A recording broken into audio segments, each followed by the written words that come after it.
the heavens, planted the earth, gave us stars for direction. But what was it worth if we don't have love? Oh, your perfect love. You filled the oceans, painted the sky, gave us each other. So tell me why, why we're lacking love. Oh, why we're lacking love. Oh, can't you see the darkness trying to divide? Yeah, you know it's up to us to keep shining bright and let our hearts stay lifted high. Oh, can't you see the darkness trying to divide? My Lord, you know it's up to us to keep shining bright and let our hearts stay lifted high. Oh, you can prophesy, speak in the tongues you made, but if you don't have compassion, how will they understand that we were made from love? Oh, we were made from love. Oh, yeah. Oh, can't you see the darkness trying to divide?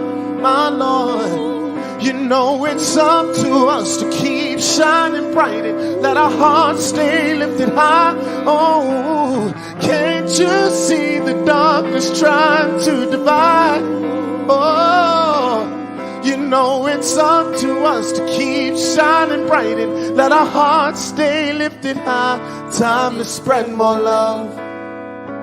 Oh, perfect love.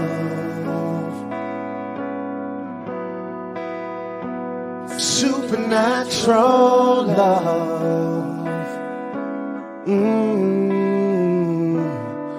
Your love.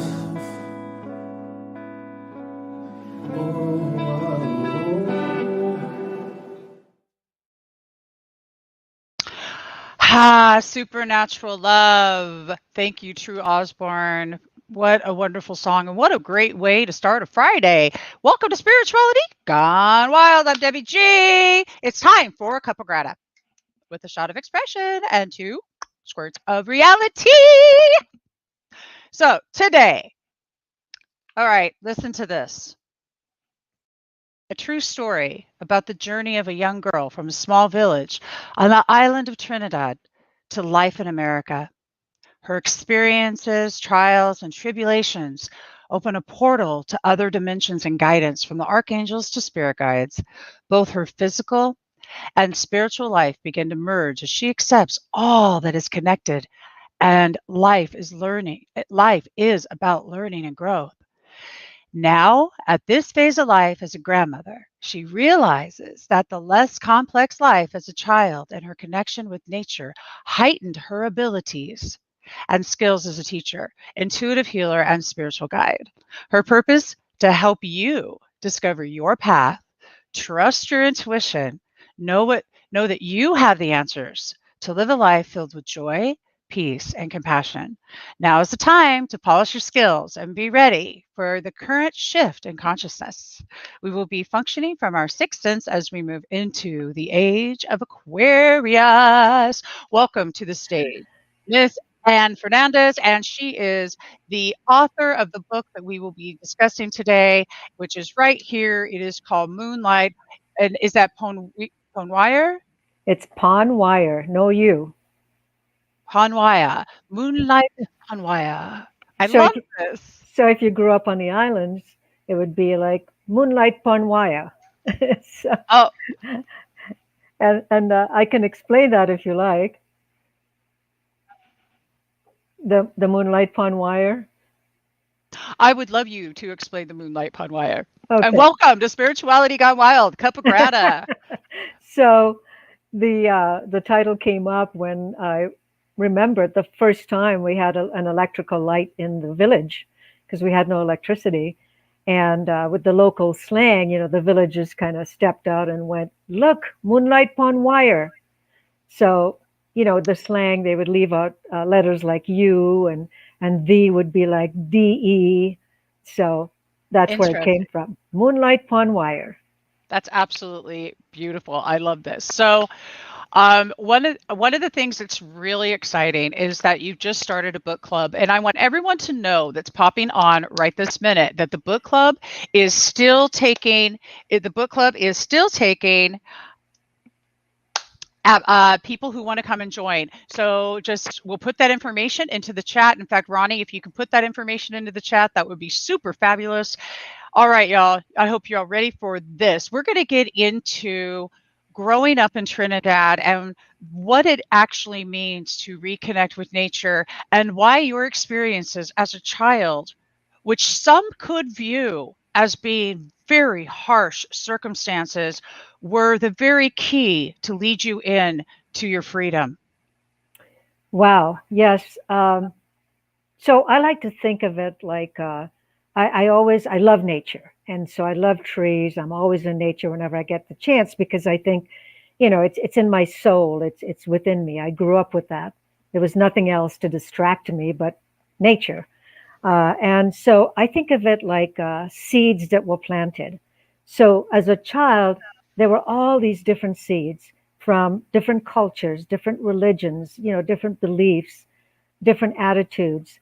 And some people might see some as good and judge some of them as bad. For instance, all the good seeds that I thought were planted were things like laughter and joy, the ability to work with other people in a community, to not just be focused on self, but how we survived as a community by working together.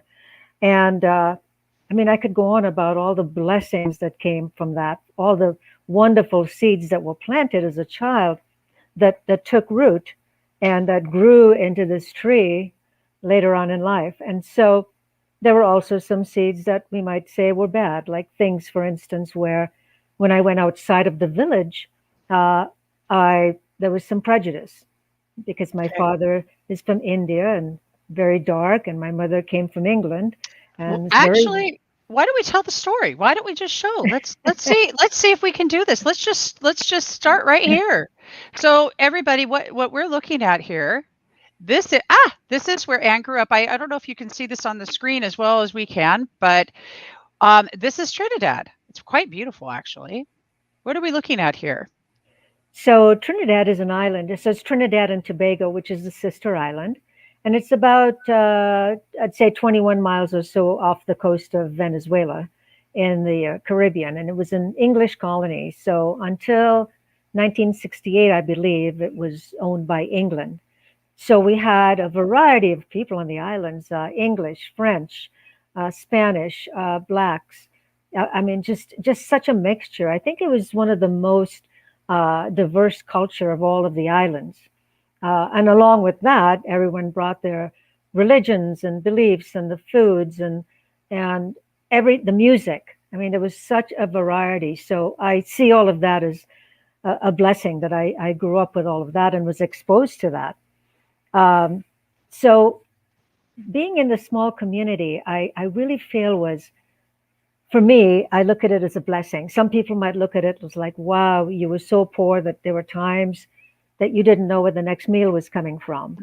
Mm-hmm.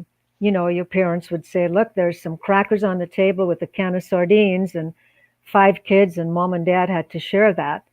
But somehow I never saw it, at least then, because there was nothing to compare it to in the village. So I never saw it as like, wow, we're really poor, woe is me. Mm-hmm. Because other people in the village might have had the same experience as well. So it was only when I came here as an adult that I looked back and I went, wow, you were poor. Well, something that struck me, and I'm trying to bring up. I am trying to bring up your I want everybody to see these slides, and I am working on getting them up here. Sure. One of the things that struck me was that you were discussing last night about the joy in your village, and I want to just touch on that. I want to touch on the ways that you used your ways that you lived your life, because as I said last night, which all you weren't there, so I'm telling you what I said last night. What I said last night, and if you were there, you could be there if you wouldn't contact Ronnie and you just look over there in the chat and you just go ahead and sign up, then you could be there. But since you weren't, I'll go ahead and tell you that what I've seen in research and studies, because I study gratitude and I study happiness, and I mean, I actually study these things because I'm so intrigued. And the studies have shown that people from a more impoverished lands and countries and societies are by far happier people. And I asked you last night, is that true and why? Absolutely. And, the picture that immediately came to my mind, because I'm very visual, is that, just imagine a homeless person who hadn't had a meal for weeks. And suddenly you show up and you hand them a plate of food. I mean, think about the gratitude there that person would have, right? So, in a sense, it was like that. It's when it's all you know is that, gee, I only have X amount of food or X amount of clothing or X amount of things. And you didn't have the television and all the other things to distract you or to show you comparisons, so to speak. So you just decide that in that moment that, wow, isn't this awesome? I have people I can depend on. Maybe one day when I don't have food for my dinner, a neighbor might say, hey, I have extra, I'm going to share it with you. And so I think it's living in that sort of community and not having the media and all the comparisons and all the outside forces that come in. And then suddenly your mind goes, wow, I could have a steak for dinner, or I could be living in that house. So not having that, you just become so appreciative of all the little things. So think about starting out, in a space where maybe you're sleeping in the street, and then Yeah. suddenly, and suddenly, yeah, and someone says, "Hey, I have a tent in my backyard. You're welcome to stay there." Wow, so much gratitude, because that's a huge step up, right? So the point is that when you start out from ground zero, anything else that comes after that, you're just filled with so much joy and gratitude. And that was the one thing that was consistent, no matter what else was going on.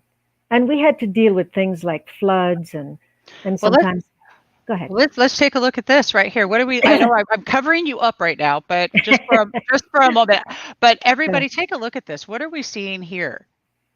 So we're looking at the house I grew up in the village, which, by the way, I forgot to say this last night, but the reason why they're all on stilts is because the river where a lot of our food came from would overflow and just flood the village sometimes. So the houses are all built on stilts. But the house itself is made from dirt and cow dung.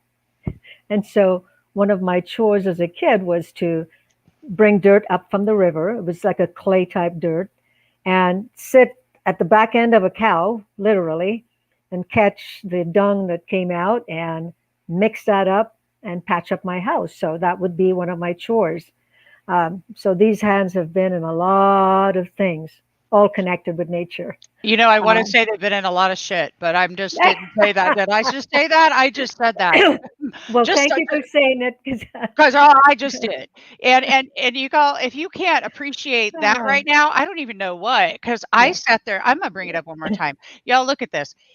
Point out where your bathroom. Oh, so the bathroom is that little shack you see in the back there, which was pretty much a hole in the ground, and they throw a barrel in. That's it. No leach lines and all these things I'm learning now.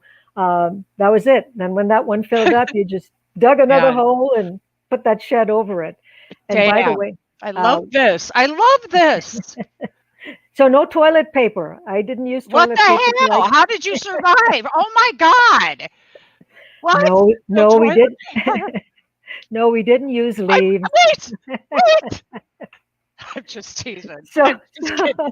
so we had a bucket of water. And we Yeah. actually, believe it or not, would get someone would go around the village throwing out old newspapers and comic strips. And so the Okay. newspaper, you crumbled up the newspaper and the water in the newspaper and all that stuff was our toilet paper. So, But here's what's yeah, hitting me. Do y'all realize something? That everything that they're doing is so green and eco already. I mean, really, you're putting that's fascinating to me. As I'm sitting here, I'm like, that may be the way you had to live, but the fact is that it was still protecting the earth and yes, still treating Mother Gaia with yes. respect. Do you think that you were taught a different respect of the earth because of the way you grew up? Oh my gosh, absolutely, absolutely. I have to be around nature. I have to be around trees. I'm just so connected. And to be honest with you, throughout my whole book, one of the things I touch on is that connection with nature is what really sort of helped me to develop more of this spirituality, this spiritual journey that I'm on. Yeah. And it started with that connection with nature. I mean, how Mm. can you not? How can you be out in nature and not say nature is my temple, right? So absolutely, being in that community, being close to nature, uh, wow, that's to me that is the one aspect of where I grew up that I feel has and will continue to be with me throughout my life. And I encourage others, when people talk to me about meditation and how did you learn to meditate, I say, just go for a walk in nature. Just sit under a tree and close your eyes. Just be in that stillness and listen. You don't have to sit there for hours like this, you know? That's beautiful. And okay, so let's share about that. I want to just close out really quickly with talking about your childhood with this because I was able to get it up.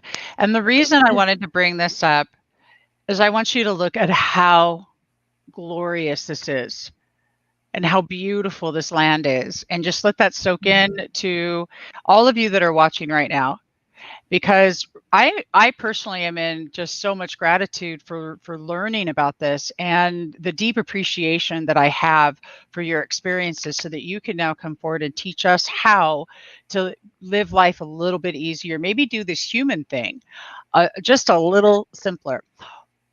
One of the other things that I love that you've written this book, but you've just touched on meditation, but I also know that you do private sessions, you do shamanic work, and you are shamanic healer, and you have other things that you do. And in fact, I just realized, ta-ta, everybody, looky.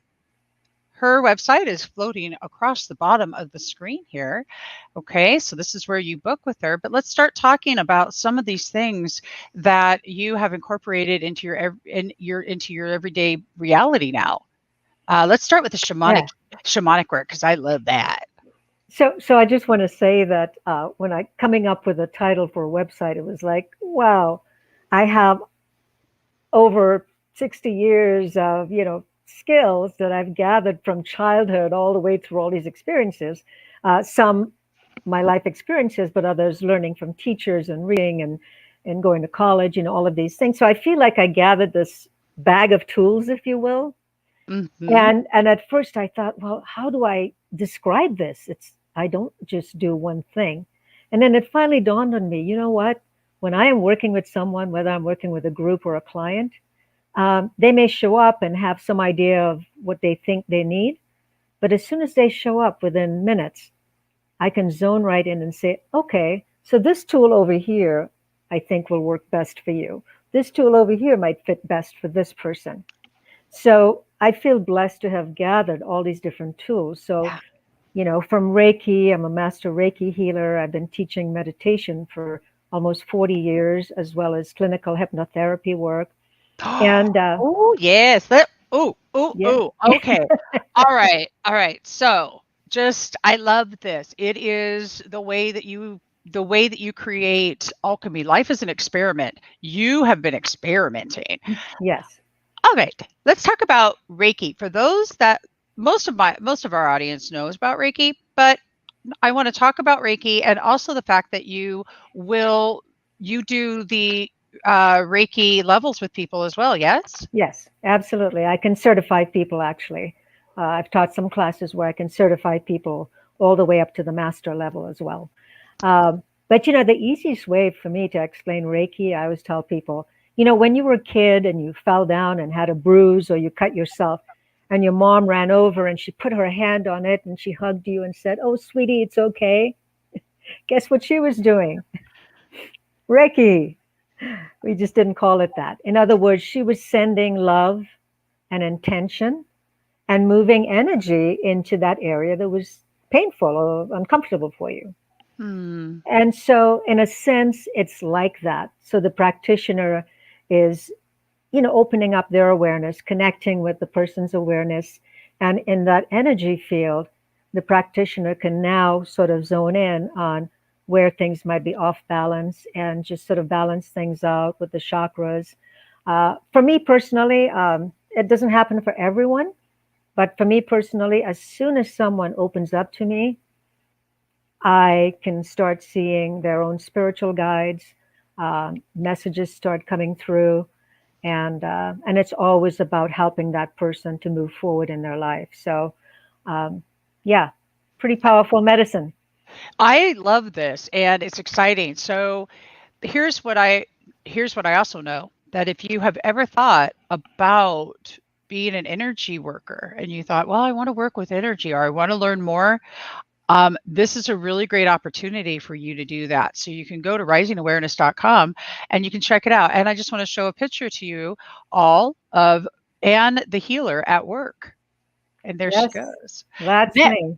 now and I love this. And I want to talk about hypnosis and the other things you do. But first, I want to know about this right here. What are you doing Ah, why are you hanging out with David Hasselhoff? And did you so, get were you in the kit car? wow. So I have 100 pictures of people like him that I worked in the film industry. So in a nutshell, basically, I come to America. I got married, terrible experience, got divorced, and started life all over again at, I think I was 38 and had my two kids, and Hmm. started out living and sleeping on the floor of a friend's apartment. I had nowhere else to go. I took no money. I took nothing with me, just my kids. And so all of a sudden, I was in the space of like, well, fear obviously came over me. And oh my God, I have to survive. What am I going to do? And so I just started tapping into all the skills that I had. I had a little bit of skills with, maybe cutting some hair and putting on a little makeup and things like that. So I ended up actually going to Santa Monica College for 2 years and studied stage makeup and all of that. No So kidding. yeah, so then all of a sudden here I am, a single mom with no money, and how am I going to survive? So I started out just doing makeup for magazines, and that ended up unfolding into the film industry. So along with that, I was just so determined that I was going to put food on the table. I was going to survive. I was not going to depend on anyone else. And so I started wearing a lot of different hats. So I'd always taught meditation, and I thought, okay, I can start teaching meditation. And then someone talked to me about, well, you would be awesome at real estate. Why don't you consider it? So I went to school. I became a real estate agent. Yeah. So literally, some days I would wake up and say, okay, hold on, which hat am I wearing today? Hmm. So am I Oh, do going to, I love you right now? yeah. Yes. And so I went to 2 years to clinical hypnotherapy school as well. Mm. And so every day, whatever hat I needed, I would just put that on. And it was all about making it and surviving. And I'm so thankful for all those experiences. There were moments when I thought, what are you doing? You're over here, and you're over here. But guess what? All of those experiences have come in so handy because when anyone shows up and is sitting in my chair in front of me, I can relate. I can walk in their shoes. Yes. Yeah. So, That's I, awesome. I love that right there, because that is the deepest space of empathy. And it's the deepest space of compassion and the true gift of gratitude in our experiences is everything. I also want to show everyone, you just heard about, a quick synopsis. Yes. If you want to know, if you want to know more, y'all need to go buy the book. Just buy the book. Buy By the the book. by the way, is there a way you can show the back of the book? I forgot in the book club to just talk about the picture in the back. I'll tell you what. I'll do my best to try to make that happen while we're. And I'll show somebody else really quickly, or somebody here. Oh, This wow. is awesome, you guys. Look at this. Yeah. So yes, so from the little girl on the village in the islands to my familia, my family. Wow. So there's my daughter and my two beautiful granddaughters, and her husband, and then a couple of neighbors that jumped in. Actually, this was a couple of Christmases ago. Precious. Yeah. I mean, I'm just fascinated when you go from. We're going from here. I want you guys all to get this to here. Oh, and we had this in between. Oh, and then we had this in between too. Don't forget that. All right. So are you feeling into why you need to buy this right here so you can get a deeper understanding? What is it? What's it? Most of the people that I talk to that have went through without your dark, you wouldn't know your spark in life. This is the space they get to. So, and I am so appreciative when you show up and say, you know what?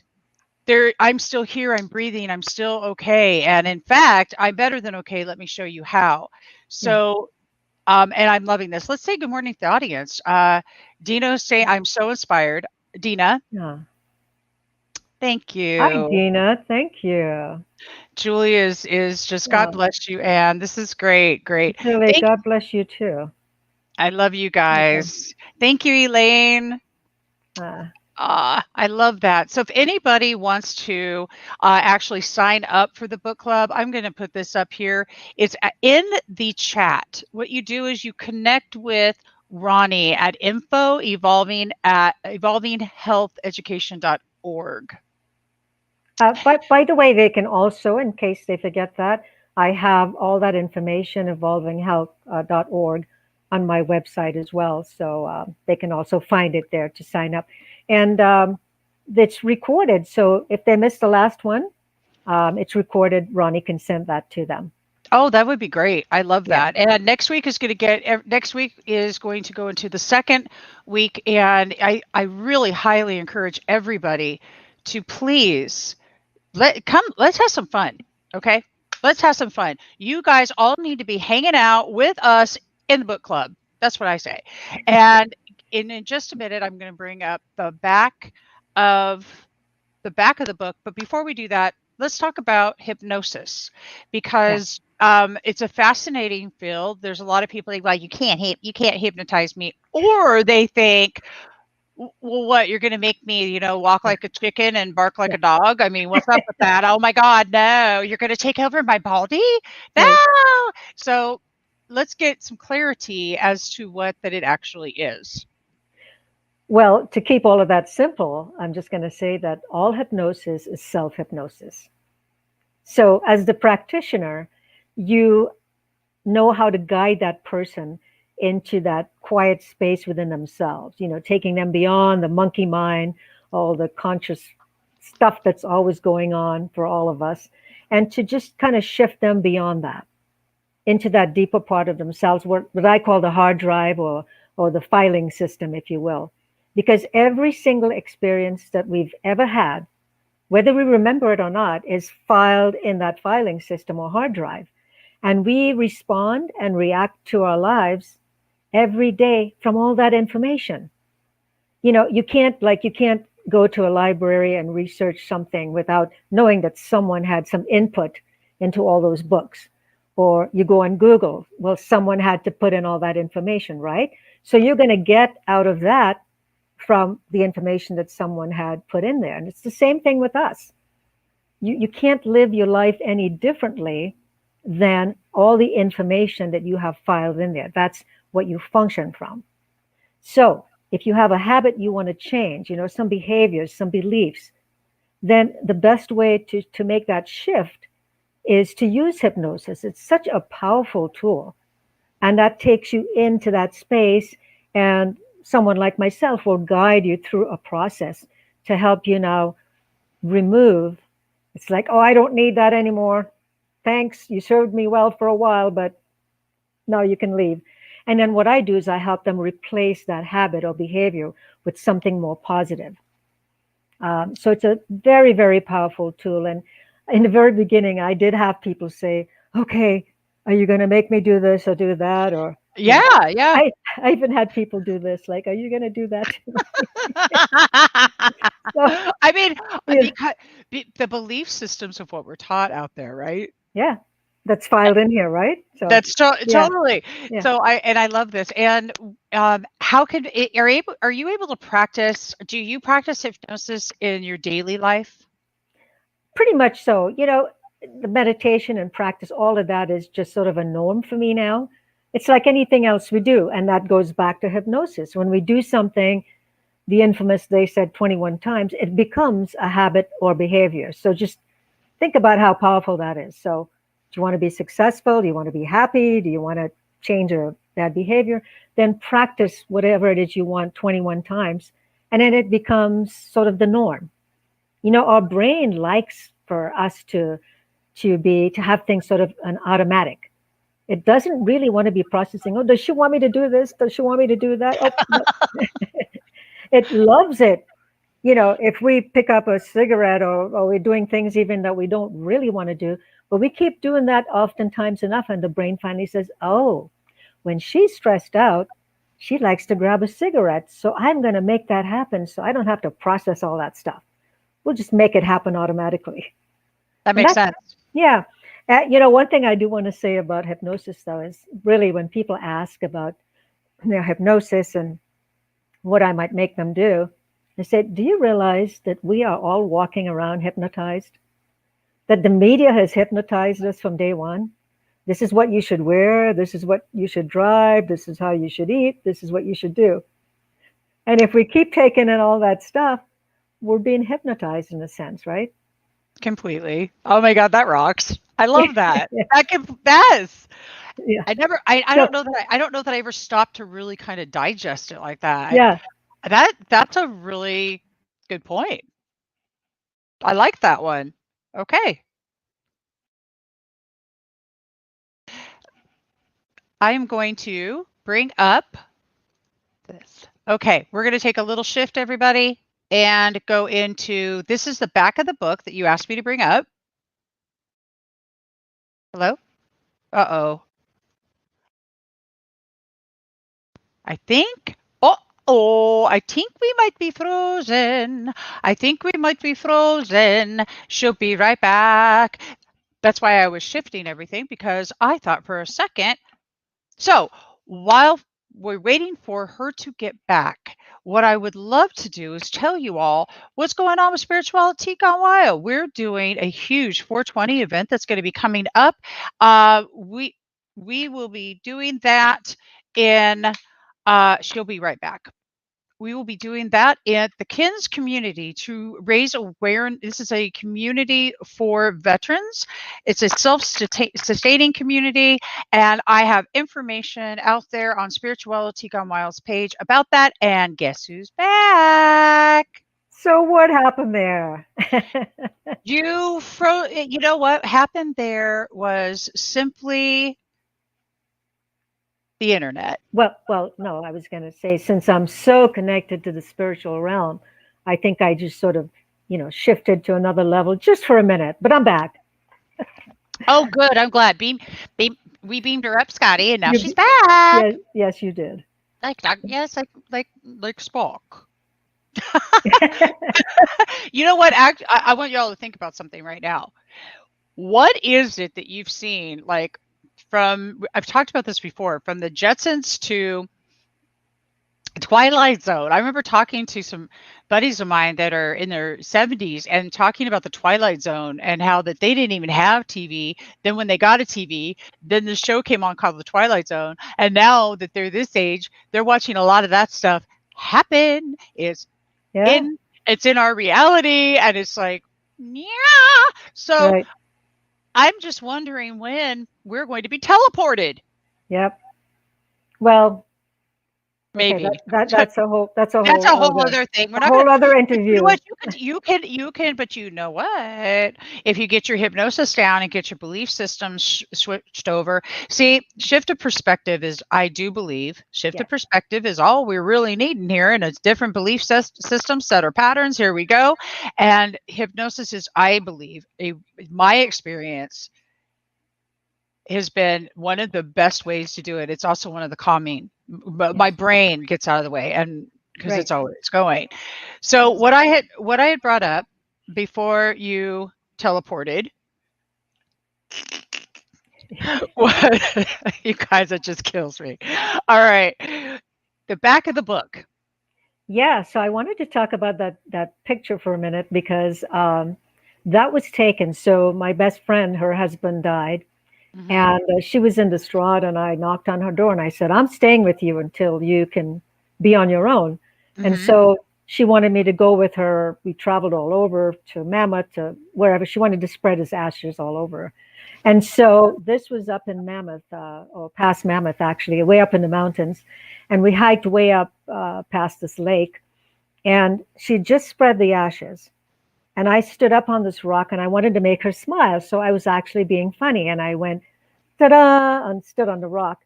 So she took a picture of me, and this beautiful pink energy rainbow showed up in the picture. And we checked the camera, we checked everything else, and it hadn't shown up anywhere else. So we decided that, pink is universal love. And as we released and let go of his ashes, this sort of energy of universal love just appeared. But I just wanted to share that story with you. That's why it's on the back of the book. Absolutely beautiful, and I love that. Let's talk about angels. Let's talk. I love angels. Wow. I have angel wings behind me. I have the word grateful behind me. Uh, You talk about all the things I love. I love that. That's a beautiful picture. Isn't that great? Love Tell it. me. Okay, let's talk about the angels because I'm feeling a Okay. strong energy pull for Ariel right now. All right. So But here we go. yes, So my very first experience, by the way, started when I was a child. I think I was about 7 or 8, and this energy showed up at the foot of my bed, and I couldn't very make it out clearly. And sort of inwardly, there was this knowing that I'm Jesus. And so I kind of said, "Really? What are you doing standing at the foot of my bed?" I'm a kid, right? yeah. And so it was just, "I'm here to guide you. I'm here to sort of walk with you on your Mhm. journey."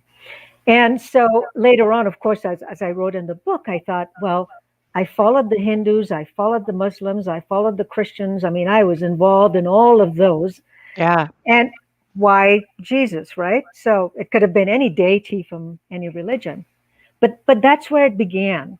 And I didn't have terminology for it, but whenever I would be sitting there with my hands in cow dung, just waiting for the cow to do its thing, or scrubbing on the clothes on the scrubbing board, I would just drift into that space. Wow. I would be so present. So I would drift into this space that felt so peaceful and so inviting that after a while, I would actually climb at the top of a tree or go into these places because I wanted to go there even more. So I feel like I was meditating even back then and connecting with the spiritual realm, but I didn't have the terminology. There was no books or TV or anything else to say, oh, that's what you're doing. So it sort of came naturally. And years later, as I came to America, going through all of the trials and tribulations of, I call it sex, drugs, and rock and roll, being thrown into this environment. Uh, And yes, so, that had to have been a little. That had to have been like a culture shock. oh, I mean, yeah, just coming to America had to be a culture shock. I it was. can't. I mean, geez, you landed in America with bare feet, Yes. and then With you went, and now she shifted to sex, drugs, and rock and roll. I mean, my head is just like, yeah, I love that. Yeah. So, yeah, there was no guidance. Nobody's saying, okay, you take this path, you don't do this, you don't do that. It was like, here, when you came into this world, you said you want to learn and grow spiritually and you want to just keep climbing that spiritual ladder. So, okay, here you go. Figure it out, sort it out. But it's that spiritual thread that I always say that sort of ran through the tapestry of my life that really kept me falling off the deep edge, which I could have easily done that. As we go into part 2 in the book club, we'll be talking more about all those things. Yeah. But as far as connecting with angels and all of that, it's been happening all through my life, and to this day it continues to happen. And to share with you a step further, I journey very easily to different dimensions, different realms, Yeah. and different guides. They could be ascended masters. I always say I'm driving in my car and I go, wow, my car is really crowded today. You know, there, there are all these guides in there going, hey, by the way, you want to talk about this or share this with your, with someone that has reached out to you, or share this with your group today.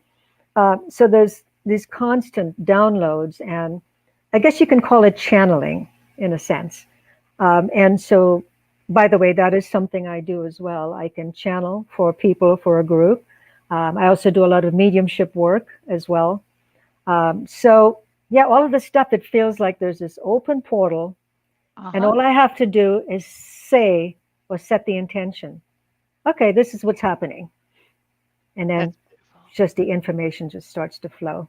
That's amazing. I love this because it's true. And here's what I will also tell you, or tell everybody that's listening. This is my interpretation of this. In order to get into this space, in order to even live in this at all, to be able to do this, you must be in such a deep space of grateful beingness.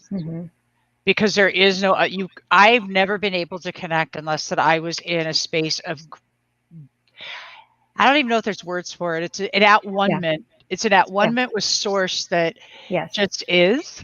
Yes. Well, they say, though, the Tao that can be named is nameless.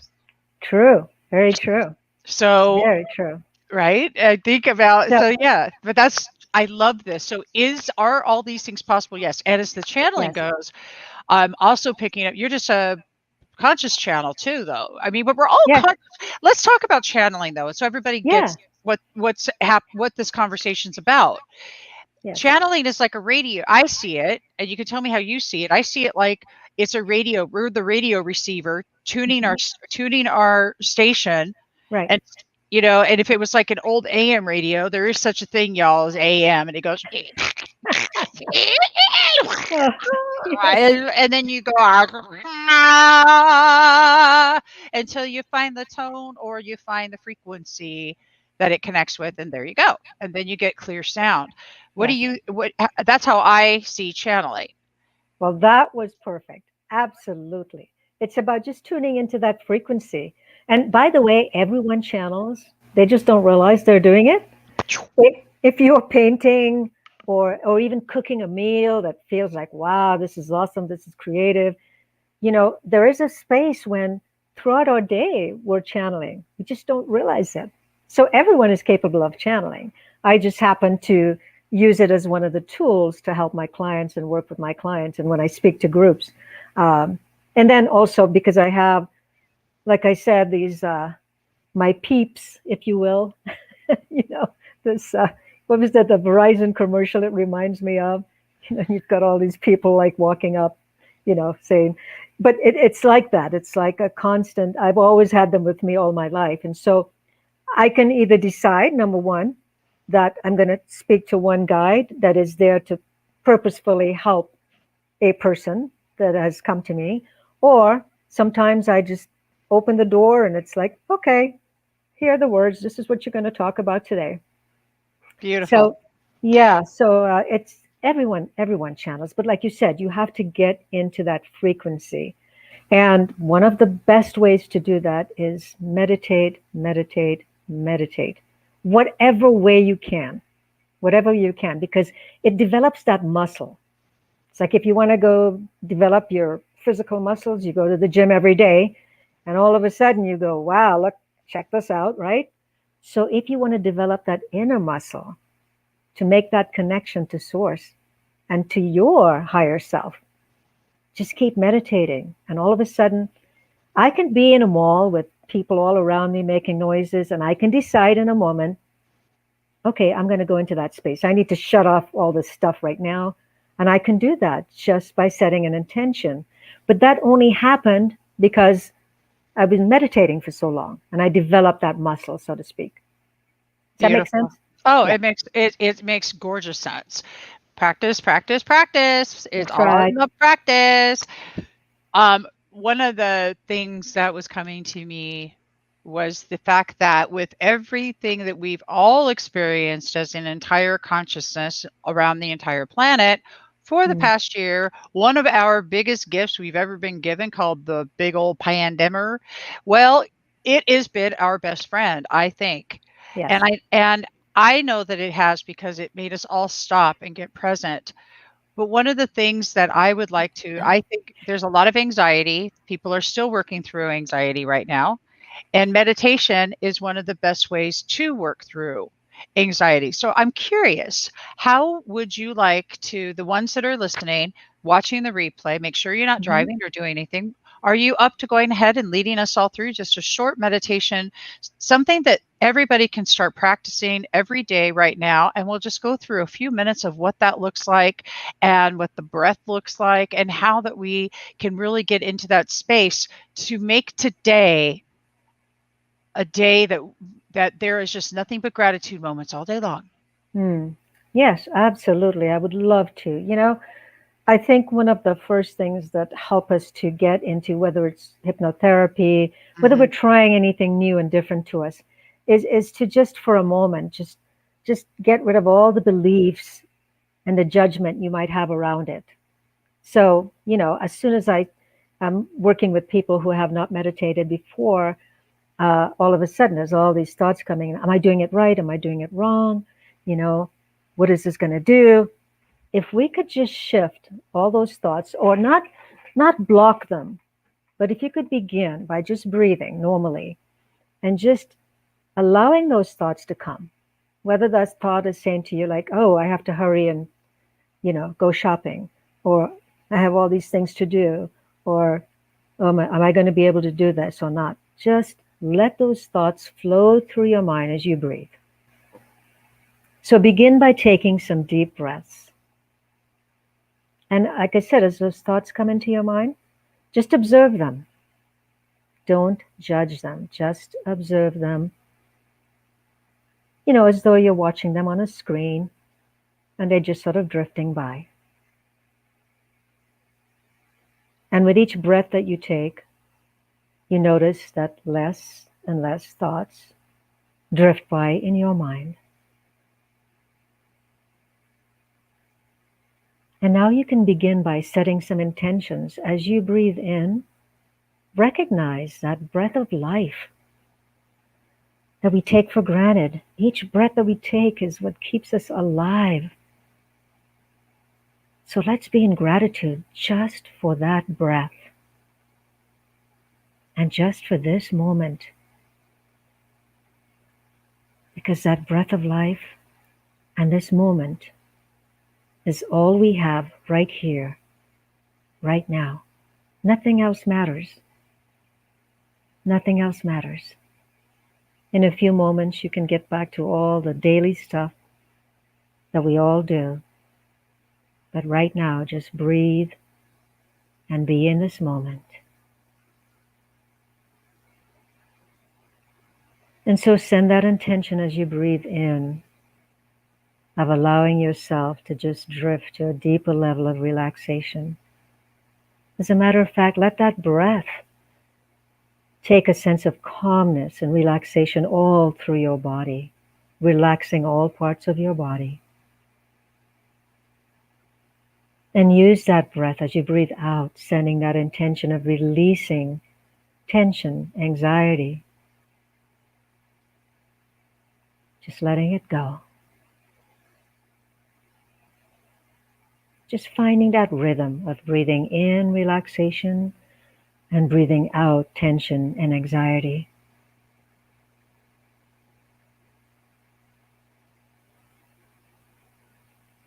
And now I'm going to count from 5 to 1, and with each count, I'd like you to go a little deeper still.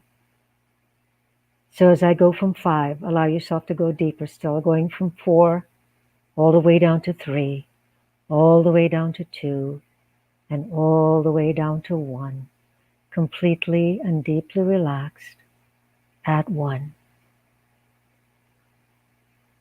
And in that space, I want you to notice a light, a feeling, if you can see it or feel it or sense it. There's this light, and it sits right by your heart. And as you breathe in and you relax, I want you to allow that light to expand within you. And just see that light that is pure love just flow all the way down to the tips of your toes, all the way down to your fingertips, and all the way up to the top of your head. And as this light fills you up, you feel a sense of gratitude, and you feel that you are filled with love, with light. And you know at this deepest level that that's all you need to guide you on your path, on this journey.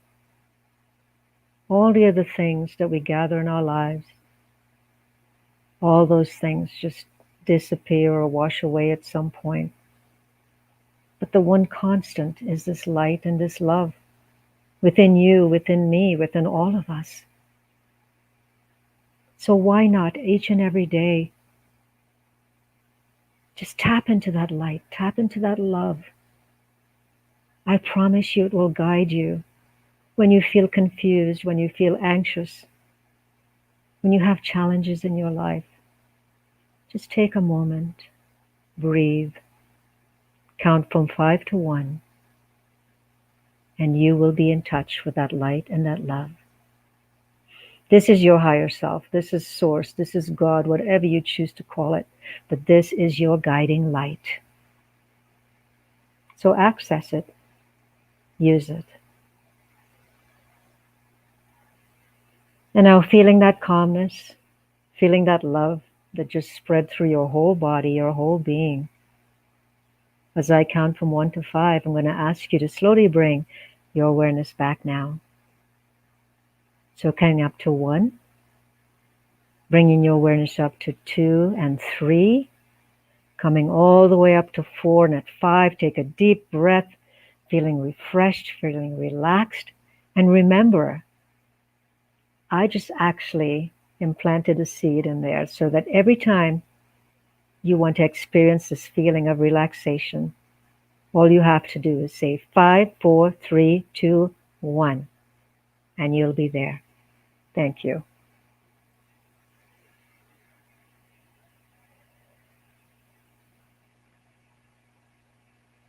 Okay, wake up, everyone. 5, 4, 3, 2, 1. That was amazing. Thank you so much. So throughout your day-to-day, you now have a tool that you can use, 5, 4, 3, 2, 1, to get yourself back into your balanced space of center, connected with your higher self. That was beautiful. Thank you, sweetie. Yes, welcome. And something that I want to bring up after that is this. Is this the picture you were talking about? No, this picture was taken when I was I was probably early 30s, late 20s. And like I said, I've been on this path for forever. And this is when they had, I don't know if you remember this, back in the day, they had a thing called Kirlian photography. And they could actually take a picture of your aura. So this was one that was taken. And again, there's that beautiful pink universal love. And, you know, I have to share something with you. I've always felt this it wasn't never just love for myself. There was always this love for everyone and everything. I've always felt that expansion of that, the love within me just flowed outside of me. And so literally sometimes I'll be talking, and I do this sometimes, I'll go to a homeless person and have a conversation with them, because it's amazing the wisdom you can get from just about anyone if you truly listen. But when I do that, I try to stay present, and I always say inwardly to myself, the God in me sees the God in you. And wow, everything else just is washed away. And now we're talking spirit to spirit. That was beautiful. Absolutely divinely beautiful. Wow, you have been delightful today, and I cannot wait to have you come back again. And I want to encourage everybody right now. Let's go back to Debbie's infomercial. Ta-ta! Right here on Spirituality Gone Wild. Eve, I'll put the logo up even. Check that out. This book is a must read. Y'all know it's a must read. Go get the book. Awareness.com, floating across the bottom of the screen here. This is available on Amazon. Yes, it is.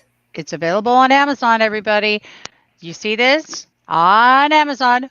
Go get your copy. And then what you're going to want to do is contact Ronnie. And Ronnie, where is it? Let's just bring it up. Here it is. Contact Ronnie info at, contact Ronnie, info at evolvinghealtheducation.org, or just message me if you want to join the book club and get involved and be there. And we'll definitely get you hooked up. You also do work and you do workshops in the Southern California area, if I'm correct, yes? Yes, I do. Yes, as a matter of fact, you had asked me about the shamanic type work that I do. That's right, yes. Yeah, and so I have in the past, when we could all gather together in person, taken people out in nature, and sometimes we'll spend a day in nature, and I'll use more of my shamanic tools or practices to help bring people through and help them to find, the path that they need to be walking on, or that they are searching for, if you will.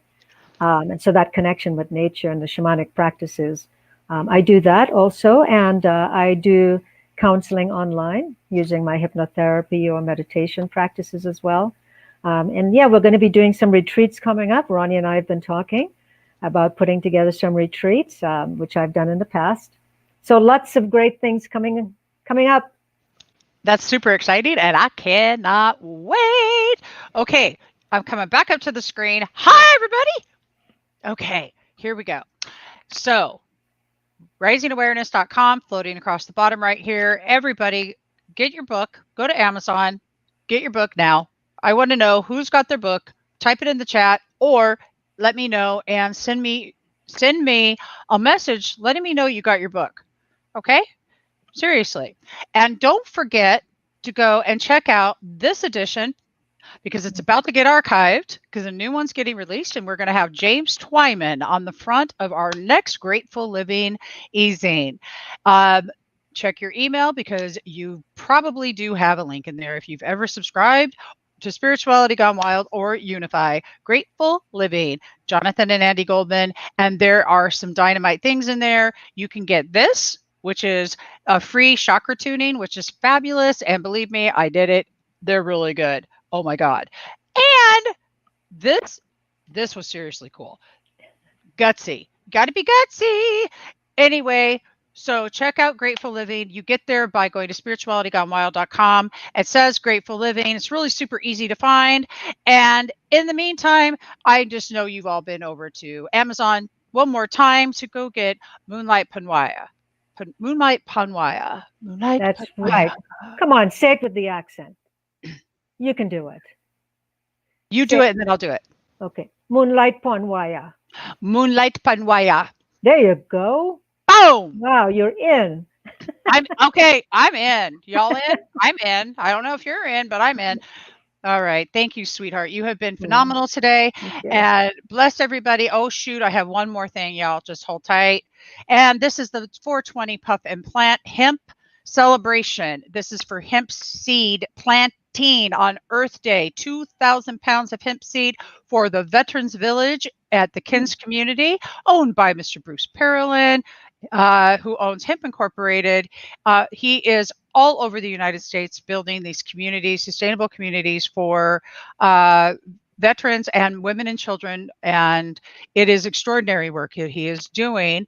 And I love this. He is a philanthropist that is doing something about what needs to be done for us here in this world. And I love it. So again, 420 Puff and Plant, don't get all offended, everybody. If you think this is just about weed, it's not. It's about planting hemp and trees and workshops and holistic healing and camping and seriously good old rock and roll. Because you know, if Debbie's there, the rock and roll is going to be too. Oh, Awesome. you can't have an event without rock and roll. I don't even know right now. All right, I love you all. Peace. I'll see you on the flip. Make sure you keep watching Unify Women Rising Saturday mornings at 8 a.m. on Unify and Spirituality Gone Wild and all of the other great shows that we have on our network when there's a time.